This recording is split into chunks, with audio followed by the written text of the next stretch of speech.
भारत देश का हर समंदर अपने आप में कई राज समेटे हुए है। समंदर के नीचे आज भी कई ऐसी साइट दबी हुई है जिनके बारे में किसी को नहीं पता। ऐसी ही एक नगरी जो भगवान श्री कृष्ण ने खुद बनाई थी, जो सोने चांदी के महलों से सजी हुई थी और जो रहस्यमय तरीके से समुद्र में डूब गई। ये कहानी है द्वारका नगरी की, एक ऐसी नगरी जिसका अस्तित्व सदियों से सिर्फ ग्रंथों में ही था। पर क्या ये सच में अस्तित्व में थी? क्या हमारे इतिहास में सचमुच एक ऐसा शहर था जो अचानक लहरों के नीचे डूब गया? चलिए जानते हैं इसके पीछे के पूरे रहस्य को। उसके पहले प्लीज चैनल को सब्सक्राइब कर दीजिए ताकि हम साथ मिलकर ऐसे नए नए वीडियोस लाते रहे। द्वारका भारत के 7 पवित्र स्थलों में से एक है। द्वारका शहर न सिर्फ धार्मिक रूप से बल्कि पुरातात्विक रूप से भी महत्वपूर्ण है। गुजरात राज्य में स्थित द्वारका चारों धामों में से एक है और यात्रा के लिए 7 पवित्र शहरों में से एक के रूप में जाना जाता है। द्वारका की पौराणिक और ऐतिहासिक पृष्ठभूमि रहस्य में डूबी हुई है। माना जाता है कि भगवान श्री कृष्ण ने मथुरा छोड़कर गुजरात के तट पर इसे बसाया था। श्रीमद् भागवत के पवित्र ग्रंथ के अनुसार कृष्ण का जन्म मथुरा के जेल में हुआ था, लेकिन उनके पिता वासुदेव उनकी सुरक्षा के लिए उन्हें गोकुल ले आए थे। गोकुल में ही उनका पालन पोषण हुआ। राधा और गोपियों के बीच साथ में वो बड़े हुए। वहीं पर उन्होंने अपने मामा और मथुरा के क्रूर राजा कंस का वध किया था। कंस के ससुर जरासंध के 18 बार मथुरा पर आक्रमण करने के कारण श्री कृष्ण सारी प्रजा को लेकर पश्चिम की ओर निकल गए। पश्चिम में ही भगवान श्री कृष्ण ने एक द्वीप शहर स्थापित करने का निर्णय लिया। ग्रंथों के हिसाब से श्री कृष्ण ने समुद्र देवता से जमीन ली और विश्वकर्मा से रातों रात शहर बनवा डाला। विशाल दीवारों से घिरी ये नगरी वास्तुकला की मिसाल थी और यहाँ के दरवाजे सोने के थे। कुल यहाँ 900 महलों में हजारों लोग रहा करते थे। शहर पूरी तरह से दीवारों से घिरा हुआ था और सिर्फ जहाजों से ही यहाँ आया जा सकता था। भगवान श्री कृष्ण ने जिस शहर को इतने शानदार तरीके से बनवाया था, आखिर वो शहर समुद्र में डूबा कैसे? दोस्तों, द्वारका नगरी के डूबने के पीछे कई कहानियां और मिथक फैले हुए हैं।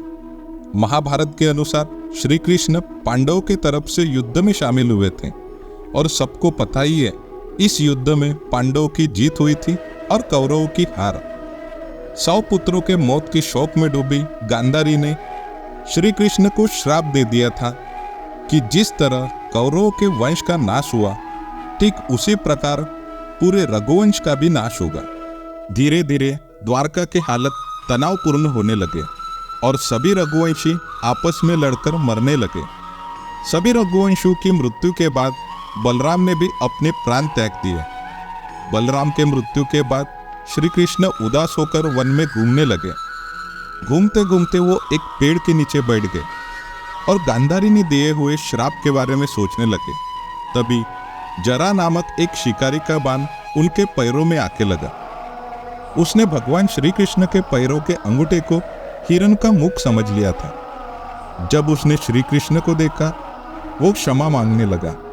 तब श्री कृष्ण ने उसे अभय दान देकर देह त्याग दिया। अर्जुन को जब श्री कृष्ण के देह त्यागने का संदेश मिला, तब वो बहुत दुखी हुए। फिर अर्जुन ने द्वारका पहुंचकर वासुदेव जी से सारे नगरवासियों को हस्तिनापुर चलने का आदेश देने के लिए कहा। पर अगले ही दिन वासुदेव जी ने प्राण त्याग दिए। अर्जुन वासुदेव जी का अंतिम संस्कार कर सभी द्वारका में रहने वाले लोगों को लेकर हस्तिनापुर निकल गए। जैसे ही सारे लोगों ने द्वारका छोड़ा, वैसे ही सारी नगरी समुद्र में समा गई। समुद्र में समाई द्वारका को ढूंढने की कोशिश 20वीं सदी में शुरू हुई थी, जब इतिहासकारों और पुरातत्ववादियों ने प्राचीन ग्रंथों में इस नगर के अस्तित्व का उल्लेख देखा।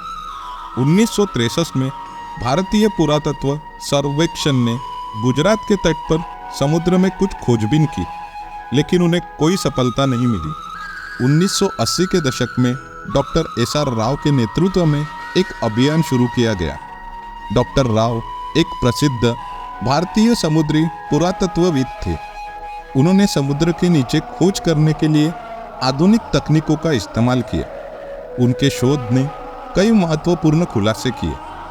1983 में एक टीम ने खंबात की खाड़ी और द्वारका के पास के तटीय इलाकों में कई पुराने इमारतों के अवशेष खोज निकाले। इन संरचनाओं में विशाल दीवारें, रास्ते और कुछ प्राचीन नावों के निशान थे।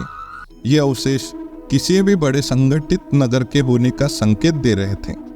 इसके अलावा टीम को काले पत्थरों के स्तंभ और दीवारें भी मिली जो समुद्र के अंदर गहरे पानी में दबे हुए थे। ये सब उस प्राचीन द्वारका नगरी के अवशेष माने गए जिसका उल्लेख महाभारत में किया गया था। इतिहासकारों और वैज्ञानिकों के बीच हमेशा से ही सवाल रहा है कि क्या ये वास्तव में वही द्वारका नगरी है जो भगवान श्री कृष्ण द्वारा बनाई गई थी। कुछ विद्वान मानते हैं कि ये अवशेष उस प्राचीन नगरी के हो सकते हैं, लेकिन इसको साबित करने के लिए पर्याप्त सबूत नहीं है।